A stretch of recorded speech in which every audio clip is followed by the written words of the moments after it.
Hi, everybody, and welcome to the Dr. Psych Mom Show.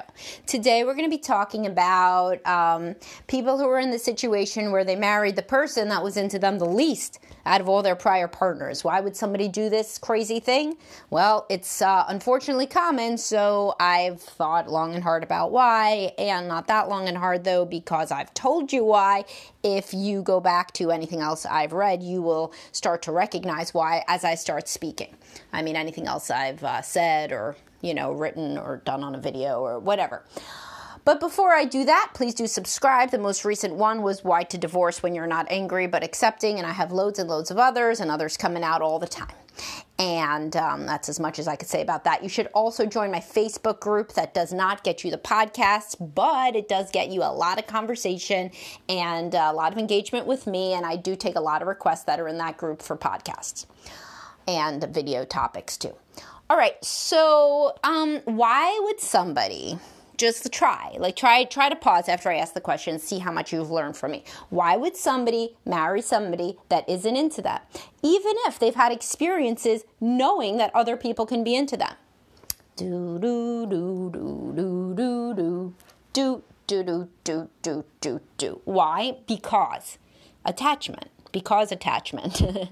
Because if you learned growing up that you're not very lovable because your parents didn't pay that much attention to you, again, no fault of their own, they had their own fucking shit on their plate. I'm sure their childhood was crap, but, also no fault of yours. You didn't deserve it either. But if you learned that you are not very lovable or even very likable, then if people liked you or loved you or were that into you, you were like, who is this person with no judgment?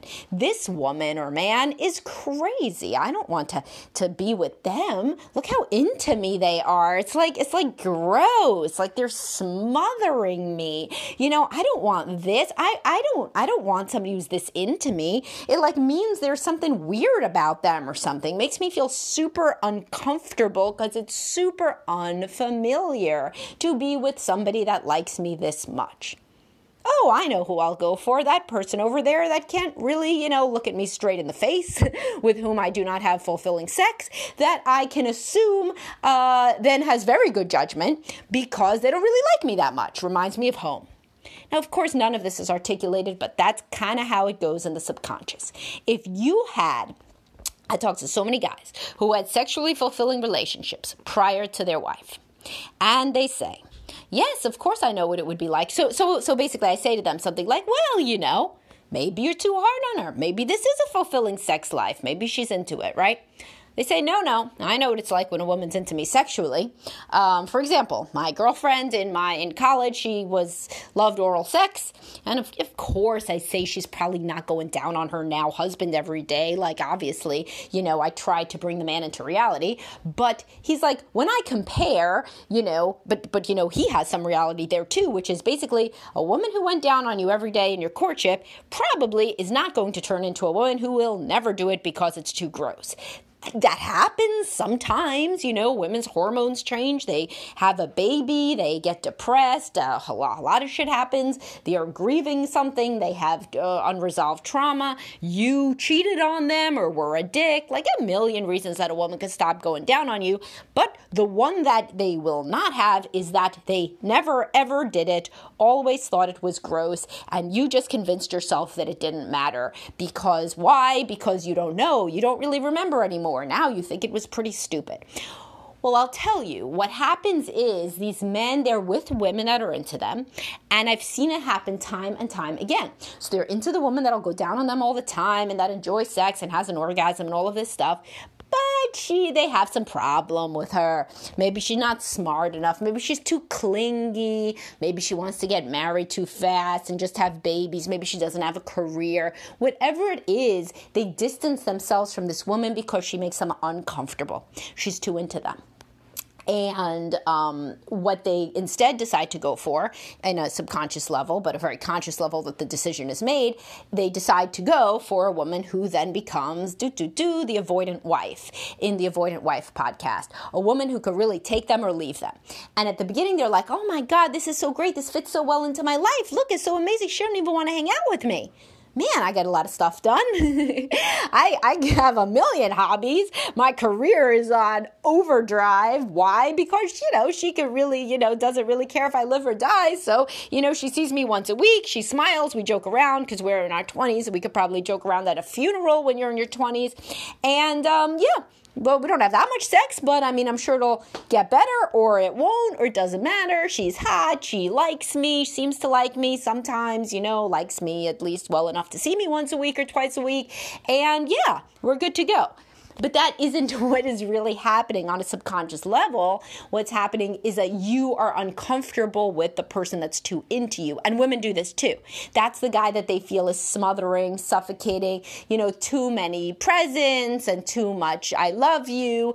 Sure, there are people who are super preoccupied attachment, but frequently when you go back through people's dating history, it wasn't like they had all these super clingy people that were the ones that they thought were clingy. When they go back through it, they're like, oh yeah, in retrospect, that person just wanted to see me a lot, and I didn't like that because that is something I was not used to. I wasn't used to being an object of pursuit in any way because when I grew up, I wasn't like that at all. I was the one kind of, left to my own devices all the time. So what felt familiar to me is to find a partner who would leave me to my own devices. And now I realize that that's because they just were not that into me /relationship/sex. So how can you use this to kind of understand your life better? Well, I had a podcast, Don't Blame Your Partner for Being the Person Who You Picked When You Had Lower Self-Esteem. And that is exactly what I'm talking about with this as well. When you had lower self-esteem, somebody liking you too much, viscerally led to a feeling of kind of disgust and revulsion in you.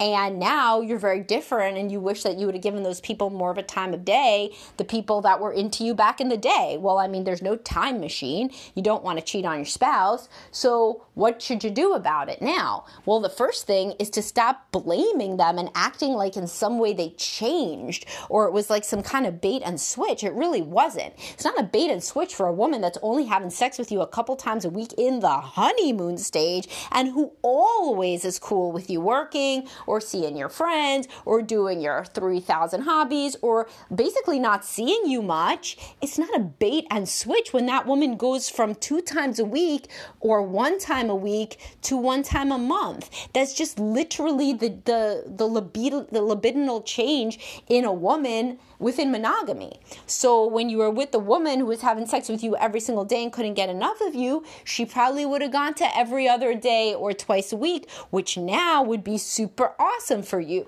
But that's only where you started with the other woman. So the first thing is to understand she's just being like the monogamous version of who she is now. And by the way, you've probably pushed her away in many ways by kind of consistently telling her how disappointing she is in one way or another. And she doesn't understand why because she doesn't feel that she changed. Same thing with the man. A lot of women go for very avoidant men, the emotionally avoidant man, and I did a podcast on avoidant husbands. This guy was always hard to pin down. He always did not want to be emotionally close. You had to convince him to marry you probably. So why are we blaming him now for being the same exact guy? It doesn't mean that you need to stay with him forever. It doesn't mean that as you learn and grow, you may not decide to end the relationship because you may.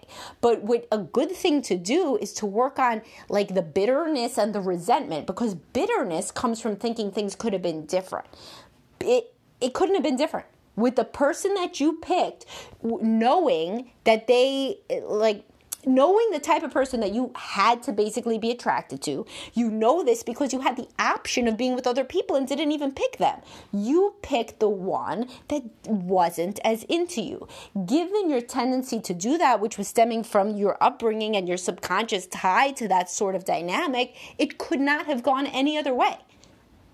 And this really helps you to get to a place that's beyond blame, where you're not like, oh, why is my husband acting so emotionally unavailable? Girl, he acted emotionally unavailable from the first fucking date. I promise you, I will bet you good money that if you think back to the earliest weeks of the relationship, there was even at the very beginning a feeling that you weren't fully accessing him, that he wasn't fully present. And if it wasn't in the first few weeks, which some people, they're just like in this unusual situation, maybe they meet on vacation or they meet like, in the last year of college when they don't really care much about their grades, they could stay in bed all day, whatever. Definitely before the wedding. Definitely before the wedding, you picked up on that this man was hard to pin down, and probably before he proposed. And it was probably kind of not the proposal that you wanted, and he waited a little long, and there was talk about it because already it was difficult to get him to commit. And so now when you're thinking it's hard for him to commit now, it was always hard for him to commit. He was always emotionally unavailable, but the reason that this resonated with you and was such a draw to you was because this is what you grew up with, right? You grew up feeling like you were not somebody worthy of your parents' full attention and full focus. So a man that gave you his full attention and focus, that was not appealing to you. So as I discussed with imago theory, you get somebody like your caregiver and then you fantasize about changing them in ways you can never change your caregiver. So a woman who has an emotionally unavailable parent gets an emotionally unavailable man and then tries her hardest to change him into somebody emotionally available. Whereas all the emotionally available men that were saying, oh, why don't we hang out? She doesn't want a man who says, why don't we hang out? She wants a man that she has to beg to hang out with her or put herself into exactly the right situation or think about how she could get his attention. That's what hooks her in. Now, as you, whether you're a man or a woman, as you grow older, you go through therapy, you're thinking about things differently, you may say, I really do want the person that puts me on a pedestal in at least certain ways, although I have an interesting podcast coming up, the one that I promised you in a previous podcast, I have it coming up on why never to go to the person who completely puts you on a pedestal, because that is indicative of true narcissistic / borderline tendencies. But what I mean by a pedestal here, maybe I misspoke. Maybe I shouldn't even conflate those terms at all. Maybe there's no good pedestal because I would never want you to do the bad pedestal, so I shouldn't say any pedestal is good. So instead of a pedestal, I'll say the person who prioritizes you. So maybe now you want to go for the person who prioritizes you, and maybe that could never be your current spouse. But you need to get to a place beyond hate and bitterness and resentment, and it can be very useful to do that thinking back to how many people you didn't take that would have prioritized you or shown you that they did prioritize you, but that felt so unfamiliar and weird to you, whether it was in the bedroom or emotionally, whatever, in whatever way that you wanted them to prioritize you. There were people that did. For most people, they had experiences of being prioritized, but just found problems with these people because it was so uncomfortable for them to be in that situation. And then as you get older and more confident and you understand more about yourself, then when you meet somebody who prioritizes you, then you love it. You love it and you want to prioritize them back. And it feels like a wonderful, equal, loving relationship versus something where you're always pining for attention and affection that you can't get. And you can't get it because you literally picked somebody that did not have the capacity to do it, and they showed you that a lot early on. And you just didn't want to see it because you had the fantasy of changing them into something better.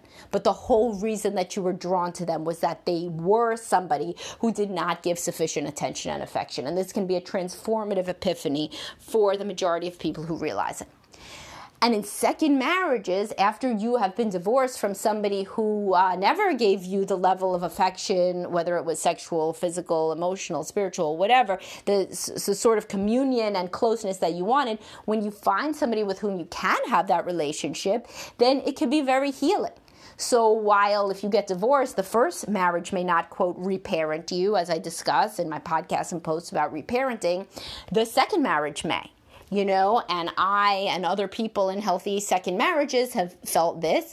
Finally, you're at a place where you can give and receive love freely and where you believe that you deserve to be prioritized and to prioritize somebody else, And that can be the healing experience that you were hoping your first marriage would be, but by virtue of who you picked, you basically ensured that couldn't happen.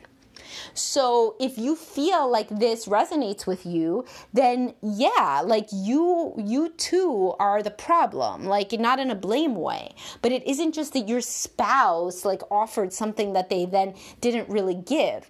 The woman who had a million hard stops around sexual acts when she was in her young 20s, that's a woman who has trouble with closeness and intimacy. The man who you had to kind of like convince into becoming your husband because he, quote, didn't believe in marriage, like he was telling you what he was. He was he doesn't want closeness. Like he doesn't fully prioritize you over what he prioritizes in himself, his philosophies, his principles, or whatever isn't intimacy with you. These people were telling you what they were, and you can contrast them in most cases with at least one prior person who did prioritize you that you felt, nah, that person, I don't know, I just don't feel it with them. You just don't feel it with them because they weren't your imago. They liked you too much. Too much. There's a Nora Ephron quote, which was, like when I was young, I used to get rid of men for any reason. Too tall, too short, too fat, too thin, too nice. Oh God, just give me back too nice again, right? Or something like that. And it's true. I mean, and many men and women have this epiphany. Like when I was young, I was looking for a challenge. That's the less psychologically minded way to discuss imago theory, and the, your subconscious magnetic draw to people who are not that into you is liking a challenge, and I just should have been happy with the person who was offering me love. But, you're young, you don't know, and you come from a childhood where you never saw love freely given between two people that equally prioritized one another in a healthy way. You had no template for it, so how could you be drawn to it? So you need to both forgive yourself and forgive your partner. From this place, either you could go to couples counseling and try to learn how to love one another in healthier, closer ways, or some people realize that their relationship just can never, ever work. But I mean, that's an obviously super individual decision based on myriad circumstances, including how long you have worked on the relationship after having this epiphany that it isn't your partner's, quote, fault, and that they were really showing who they were from the beginning, as everyone kind of does.